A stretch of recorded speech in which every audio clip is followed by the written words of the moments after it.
the gray line that's in the middle of the screen, it's just a separation of the window, but that you can picture that as where Argus is. And Argus has two sonar transducers, which really just look like a maybe 2-inch strip of a skateboard is really all it looks like. But that's emitting these pings or sound pulses into the water on either side at a downward angle. And so the black area is the water column that Argus is in, and so below that is the water, and then where you see the golden brown color coming in is where those sound pulses or pings are hitting the seabed, and then the reflection of that, these transducers pick up and interpret that into these sort of stripes that we see across at the range of 100 to 150 meters, and we have two different frequencies of sound, 300 and 600 kilohertz. So the top window is the high frequency, or 600 kilohertz, and the bottom window is 300, the low frequency, the 300 kilohertz. Sorry. And what we're looking for, you can see it coming now in the lower right, is a sort of a bright yellow reflection.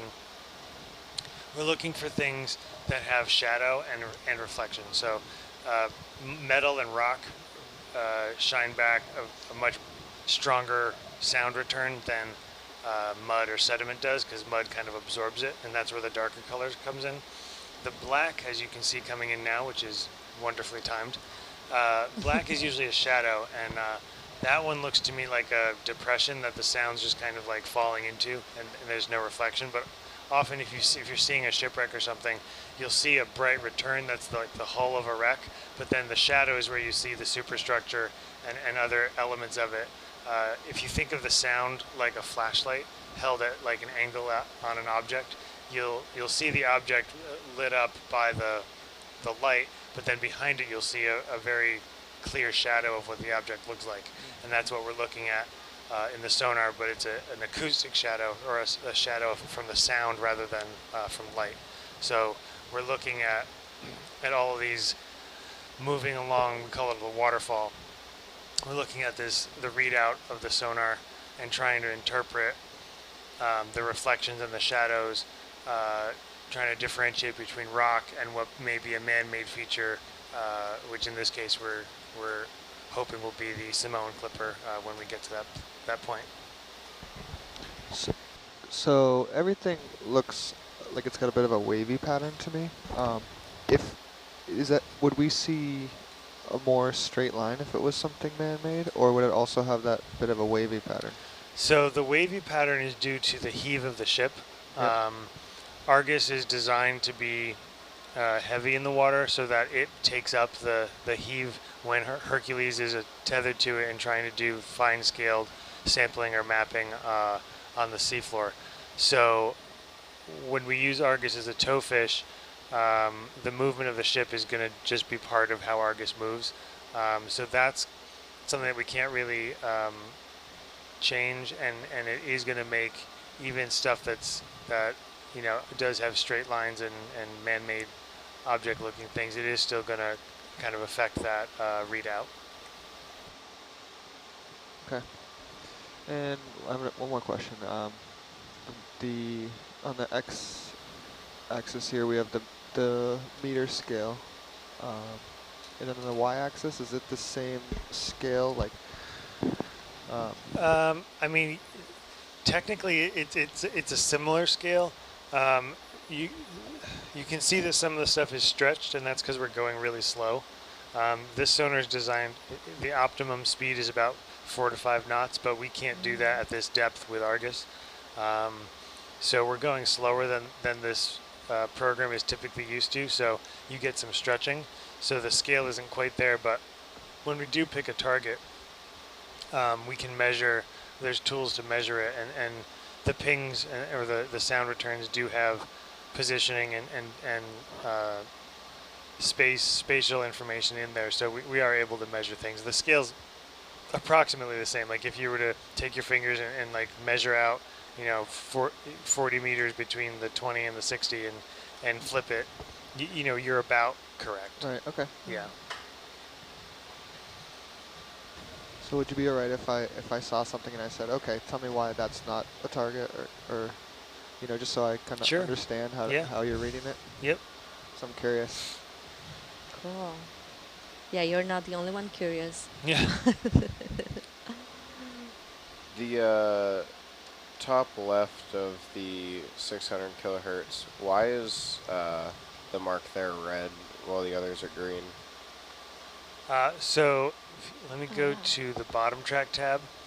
I'm tracking the port side high frequency to tell us where the bottom track is. Okay. And so that's what that is, and the other ones are interpolated based on how it's tracking that one. So that's just showing me how the bottom track is working and which channel. So if this were to start to get really like just either really fuzzy because we're not in strong sediment, or if it gets really rocky and the other ones look better, I can switch it with these buttons. But so far it's been pretty good.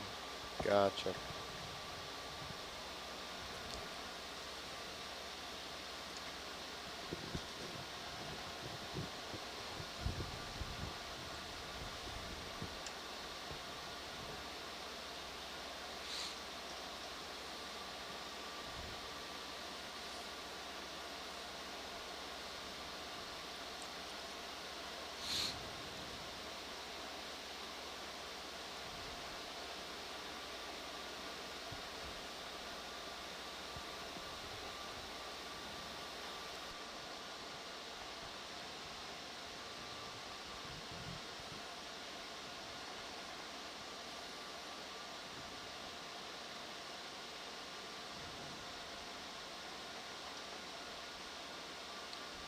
Got about 500 meters to that small little hill. Yeah, okay. Roger.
Big heave.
What's that?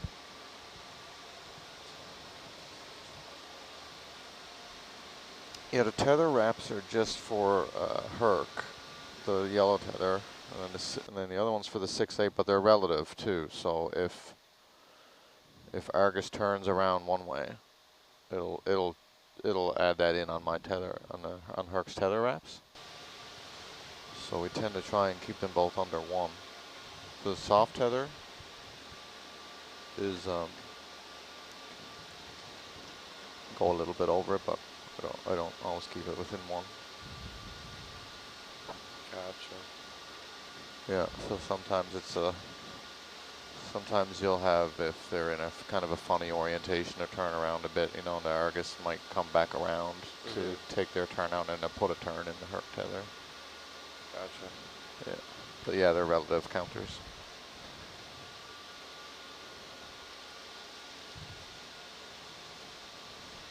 How do we stabilize the sonar so it doesn't move with the waves? Or that the movement doesn't affect the signal? You know what I mean? Well, I mean, it does a little bit. So that's this heave that I was talking about. These this is sort of the reason that the black area looks jagged. Oh, cool. So cool. that's the ship going over the waves, and that motion is felt by Argus. And so, but they did install a fin on the back of it, which they designed over the winter when we said that we were going to be we wanted to use this for this expedition. The team designed it. It's just a kind of a rudder basically that's fixed in place behind Argus that helps it not kind of wiggle basically, because it's not a very hydrodynamic. It's not designed to be a towfish, and so that's helped quite a bit with side-to-side motion. But the heave is not something that you can really compensate for, because the ship, you know, in the sea state we're in, which isn't bad, but it's not flat calm. You know, there's nothing you can do about that really. Thank you.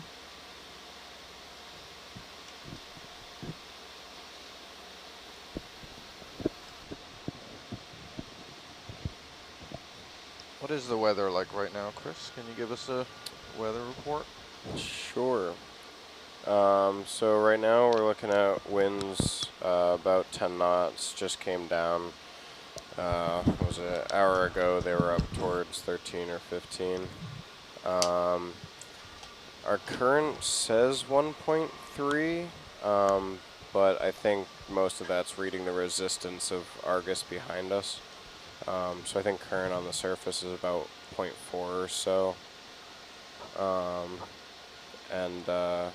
Yeah, we got the wind at our back, but we're headed. Kind of current's coming across in reality.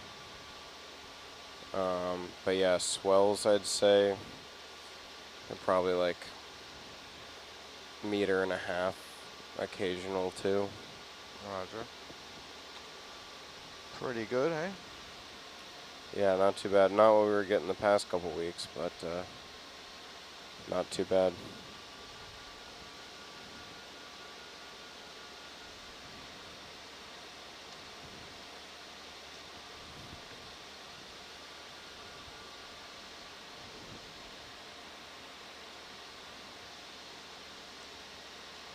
So, Mike, someone is asking, why didn't we use Hercules as the stabilizer for Argus? Sorry, why aren't we using Hercules now, or why do we use Argus as a stabilizer? No, like, why didn't we use Hercules as a stabilizer for Argus?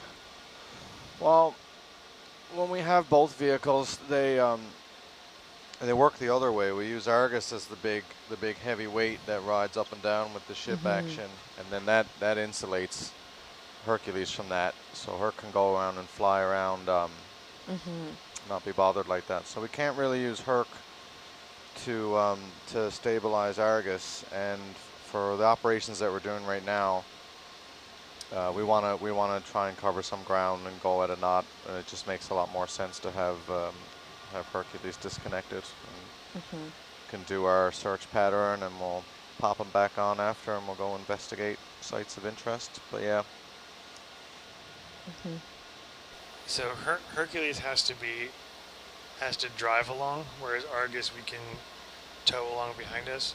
Like even going up and down in the water column, Argus basically does what we tell the winch to do, and it's heavy enough that when we put the winch out, it just goes down, and same as coming up. But Hercules, like when it's descending 3,000 meters, the Herc pilots have to actually drive Hercules downward because we don't want the weight of Argus pulling on the tether. So having Hercules on here when we're doing a sort of towfish type operation is really not the right use of that vehicle. Yeah, we wouldn't get any kind of advantage from it, and we do go into a kind of a tow mode sometimes if we're in the water and we don't want to recover, but that's different because we're down there doing Herc ops, and we just want to cover some ground quickly. In this instance, we're doing a big grid pattern, and you get no benefit from them. But and also when we do tows, when we do tow the vehicles like that, we're a good distance off the bottom, whereas now we're just going 10 to 20 meters off the bottom, so it would be a pretty hazardous thing to do.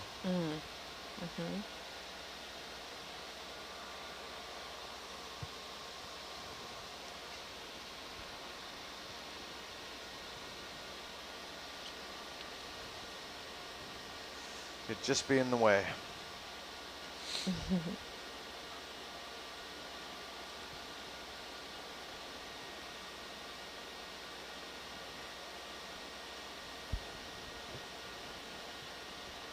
So I'm not inclined too much to go exactly off what these contours say, but a general idea is we're just going to be riding over the side of it skirting here. It there, yeah. Yeah. So I don't think we'll need to come as far up, but I'd say don't discount the fact that that may be off a little bit. Yeah. Should be able to get it in that when we get closer. We'll get it in the forward-facing sonar, yep. So these bright spots that we see on the left right now, because I don't see much of a shadow on those, does that mean that they're a harder material but more flush with the surface of?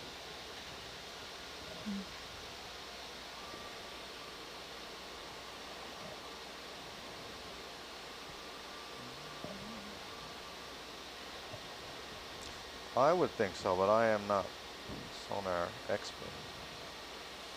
Sorry, what's the question? I didn't quite hear you. There were some bright spots on the port side and the side scan, but they didn't seem to have much of a shadow. So does that imply that they're a harder material but more flush with the seafloor? Oh yeah, yeah, it could be that. Also, if something's just like slightly buried, like with maybe a few inches of sediment, you can still get a return from them, but then not really be visible or prominent on the seabed. Gotcha. Yeah. It also depends on where. So if we hit it like closer towards the center of the waterfall here, you're going to get a bigger shadow. Whereas if we hit it out, 100 meters away, there's just not as much of a return to get that strong shadow in it. Okay.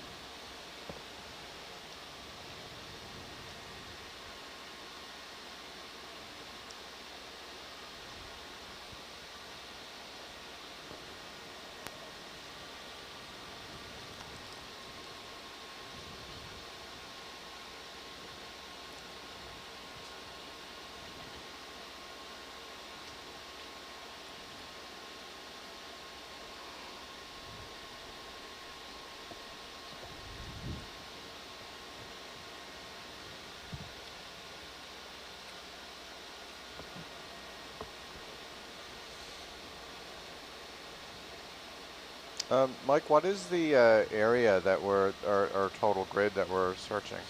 So this total grid is about 2 miles square, with the potential to expand it beyond that. So we probably wouldn't look any further north, but northeast, east, south, and west are on the table based on they found the currents and the winds the day in January 1938 when it crashed were pushing things to the northeast.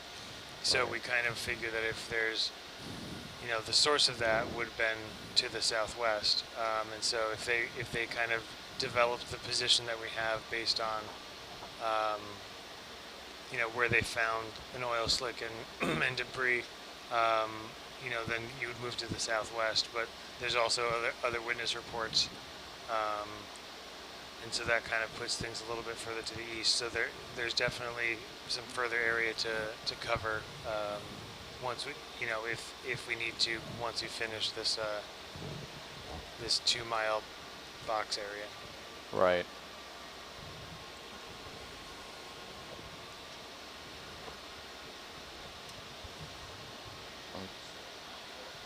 Yeah.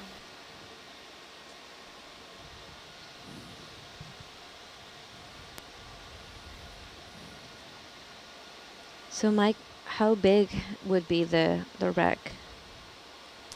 So Simone Clipper the wing was 118 feet long, so it's about, sorry math, about 40 meters or so. So, you know, it would definitely be a large feature on this readout. Like you can see where the 40 and the 80 numbers are on the screen. It would be, you know, that length. If the wing component was intact, and so the wing was the strongest part of the aircraft, and it was attached above the rest of the plane, and the 4 engines were on the wing. So if it were to sink intact, it'd be a fairly large feature. We would not miss it. We would hope not. Perfect. What would happen if we find it now, for example? If we were to find it, you know, in the next 5 minutes, knock on wood, we would continue and finish the line, and then we would do kind of what we're going to do with the target that was interesting at the end of the last watch, which is at the far end of the last line. Is we're going to continue the survey because we want to make sure that we cover all areas, and if the target that's interesting is not what we want, then we want to make sure we didn't like just start swinging the towfish around. Also, with this much cable in the water, there's a lot of drag and weight behind us. So stopping the ship and turning and that sort of thing is not really the sort of thing you do on a whim. So we're not going to all jump up and down and scream and go look at it immediately. We're going to continue with what we're doing, go back, get another sonar pass over it, and then if we determine that it's a really good target, we might stop the ship and go down with Argus to get the cameras on it. And at that point, we could come up and attach Hercules to go do some better filming. Another thing to note is that we expect there to be a debris field, you know, so there was an explosion and it was on the surface. And so some material has sort of rained down in a pattern. It's not all going to be in one place. So there's also an argument for continuing to survey in the area around it before we go down with Hercules. So we'll make that decision. The amount of rock material that we see here might make a sort of a debris field survey difficult, and it might be better and more efficient to do visually with Hercules than with the sonar. But that, you know, that's a determination we'll make down the road. All right, just come up a bit faster. And if that happens, we're getting a question about how would we reallocate the resources of the expedition. Well, so the time that we have here, we have about 6 days at sea, is meant to be both the search for as well as the documentation of the wreck. So there's quite a bit we can do Come up harder.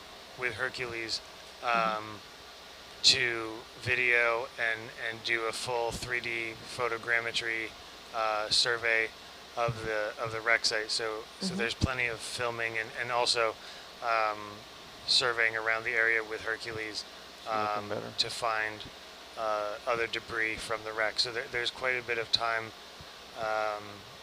that we could do to take up that time with documenting the wreck site and the whole crash, sort of forensically. Cool. Oh wow, look at that. Uh-huh.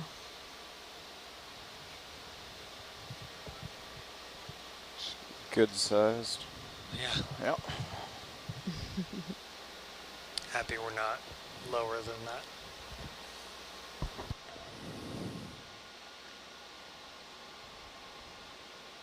So how much of the grid have we covered so far?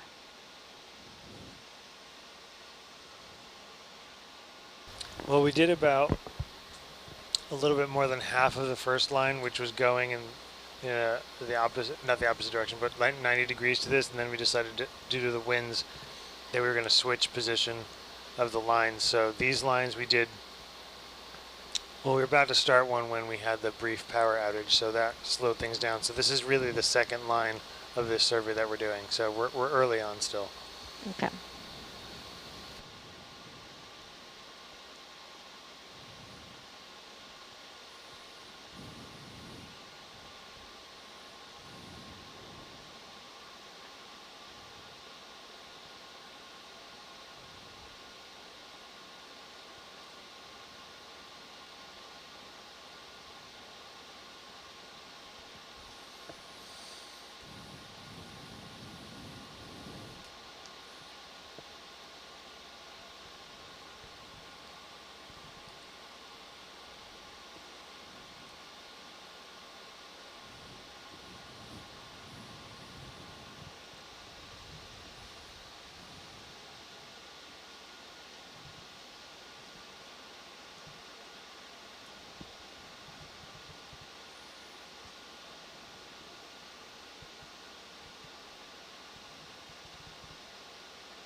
That's a little interesting blip in the road, wasn't it?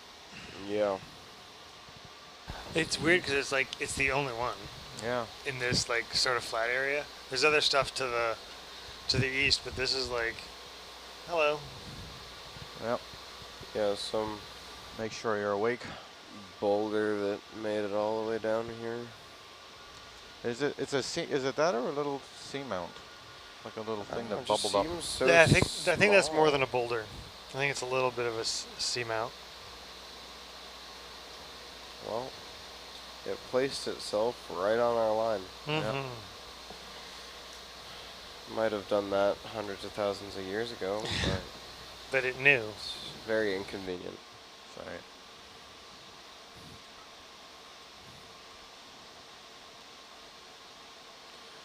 Now we're on the back side of it now. Yep. Yep. Looks like smooth sailing from here.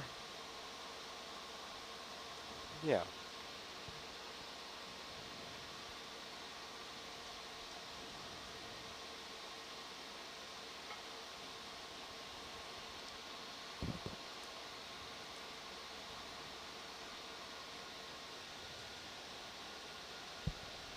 There's something interesting that got brought up to me a couple weeks ago. Was, you know the saying, fair winds and following seas? Yeah. Following seas are one of the worst possible seas you can have Just slapping the on a back of the- motor yeah. vessel. I mean, like sailing vessels, it usually means the wind's behind you. Right. But like now with motor vessels, it's just a rough, awful ride for the crew. Yeah. I think it does go back to sailing days, though. Yeah.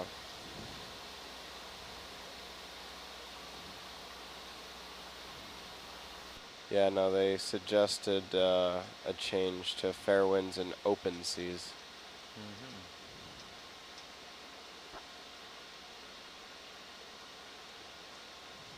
That doesn't have the same alliteration, though. No, it doesn't sound as good.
I have the gauge sheet there.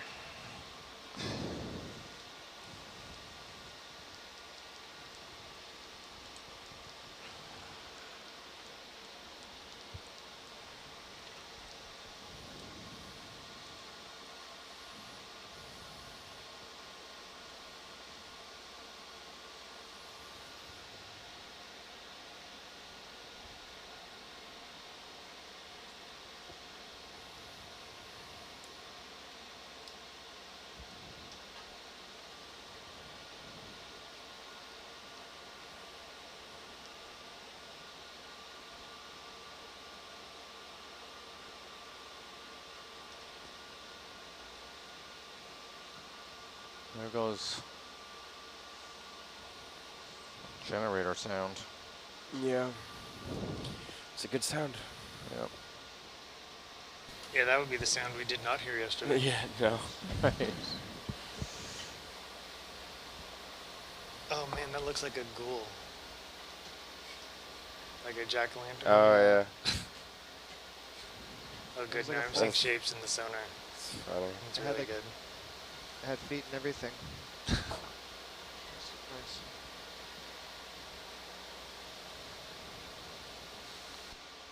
So because everything's stretched out a little bit,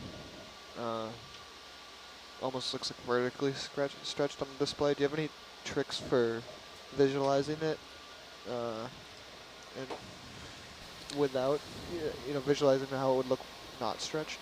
Well, so like these lines here Yes. are probably the rocks that we're seeing. So they're, fairly, they're not circular, but they're fairly block-like. Uh-huh. So, they're at least double the length, if not more, stretched out. So you can kind of maybe visualize a compressed version of that. Okay. Okay.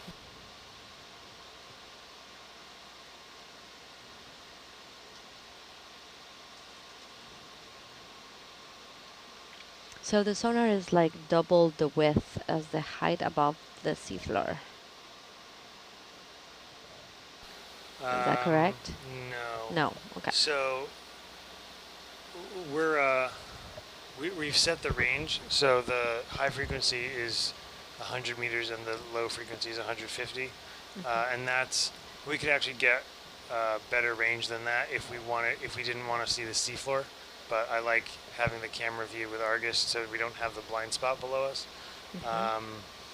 So the range is kind of what you optimize it with for the altitude, but it's not a direct correlation between height above the seafloor and range. I mean, Got you can it. adjust it, but it's not like a 2-to-1 or anything like that. Okay. Okay.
I've seen this a few times where these rocks are right next to each other, and some are lighter colored and some are darker colored.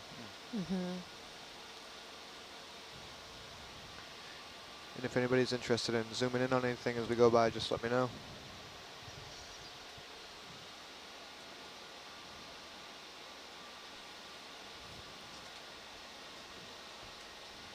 Yeah, rocks aren't really my thing.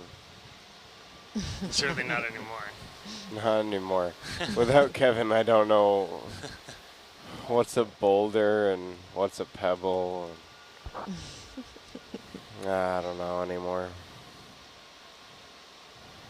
He's really good at picking his rocks out. He really is. Well, it was him and Allison together. Yeah. Let's And- log this target. Yeah. They were a good rock Roger. team. Is that 80 meters starboard? Yeah, 80 meters starboard.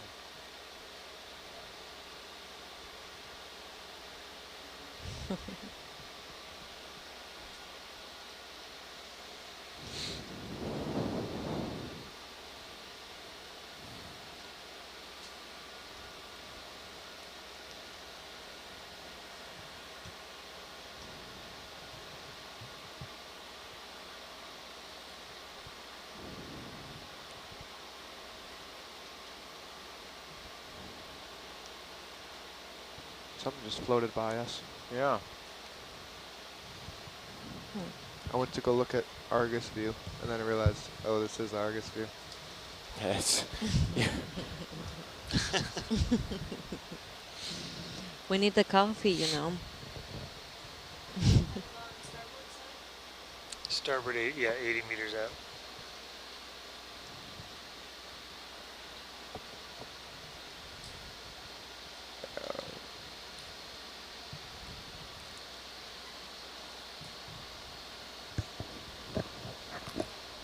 So can I ask, what about this? What is our Caught your heading? eye? Ship setting? Yeah. We are currently heading... 274. Yep.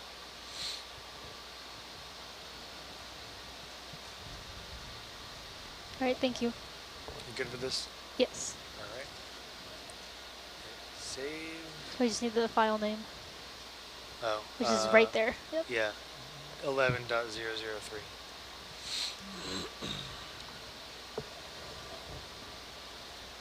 Any description for this? It looked like there was scour as well as a shadow.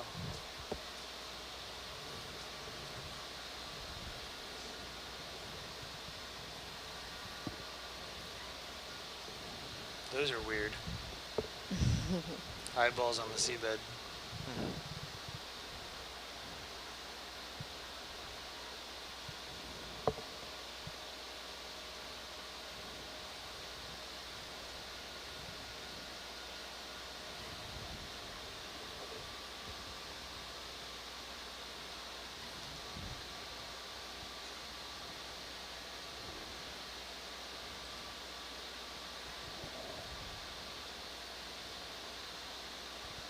Let's log this one too. This Okay. is about 40 meters port. 40 meters port, roger.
All right, thank you. All right, save that.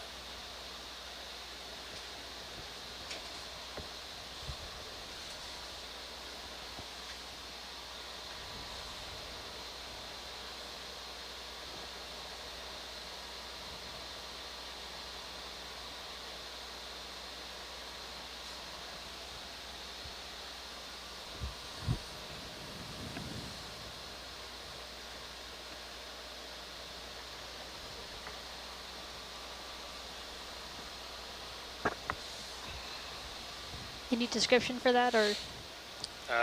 Two small circular objects with shadow in the middle. I'm pretty sure they're just rocks, though.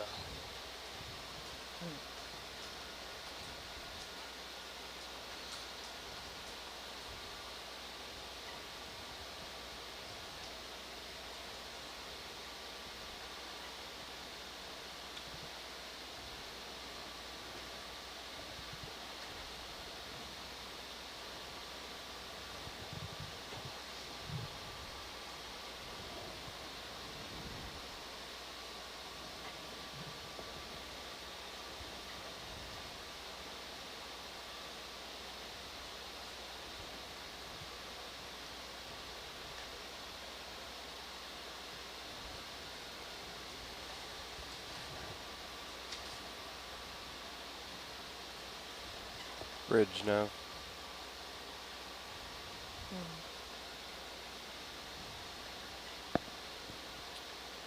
We're gonna continue tracking this line past the end of the selected line, and we're gonna end up at the selected target holding position. Thank you.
Mike, is this still 20-meter wide side scan?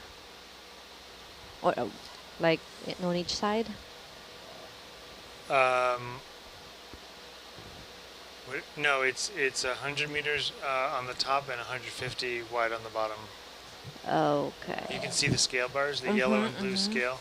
So we're 20 meter, or a little bit under 20 meters altitude, but then it's further out on either side. Okay, thanks.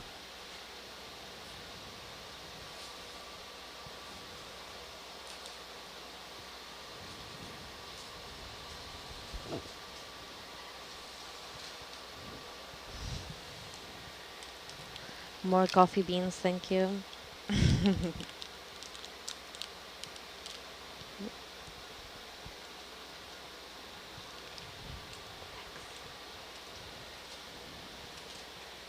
Yeah, one of our followers said that we need 6 beans to make up for a cup of coffee.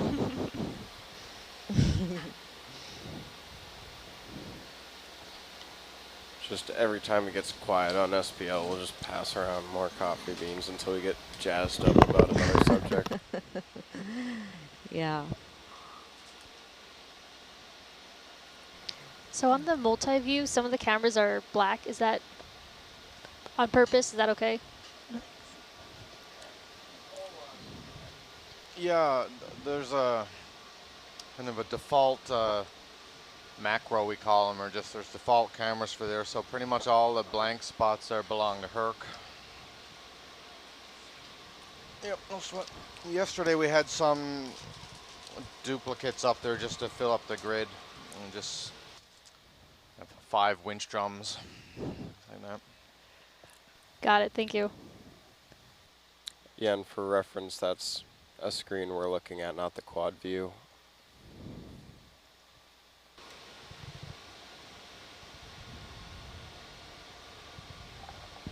If you are watching at home and you go to the quad view, I just put the multi-view that we were talking about up in the quad view. You can have a look, see the,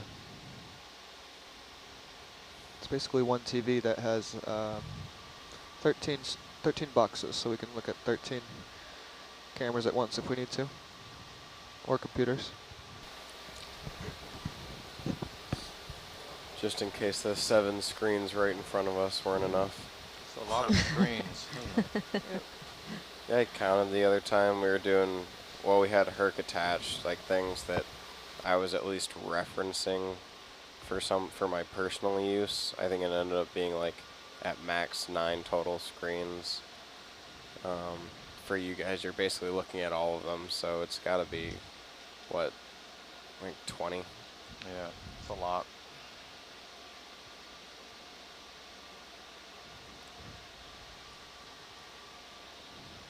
Alright, so the ship's just about at the end of the line here, but we'll keep going, hold, let it swing, and then start our turn.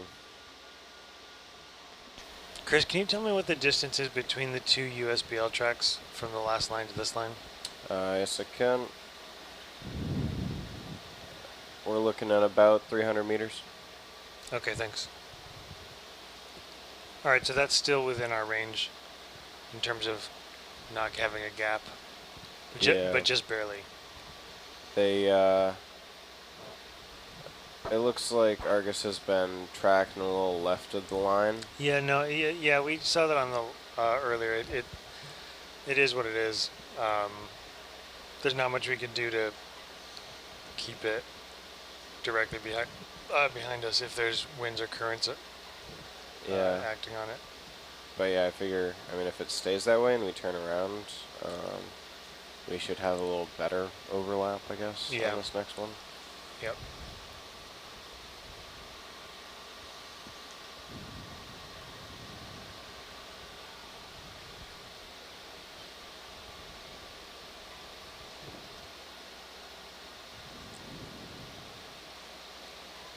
So welcome to the people that started following us just now. We're in the search for the Samoan Clipper. This was a Pan American Airways plane that crashed on January 11th, 1938, and only now, after 81 years, with the technology we have, we're able to look for it. You know what, I just realized the date that it crashed was 1/11, and this is expedition Oh yeah. NA111. Oh man. Yeah. It's you, Steve, making connections.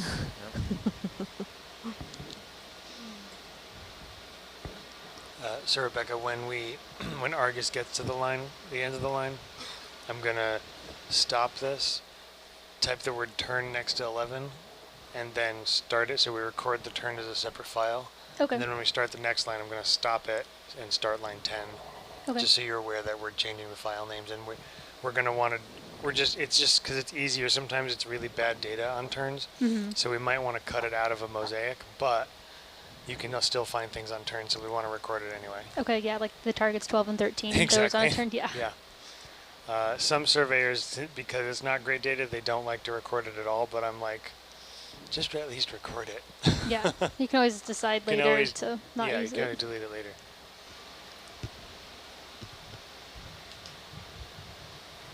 Yeah, we found a lot of ancient shipwrecks in the Mediterranean area on turns. It's like, oh, wait, there was one. Nice. Go back. It is tough to get a good lat long on it, though, because the pings are all wonky. So sometimes we couldn't go find them again, and we had to sonar over it again.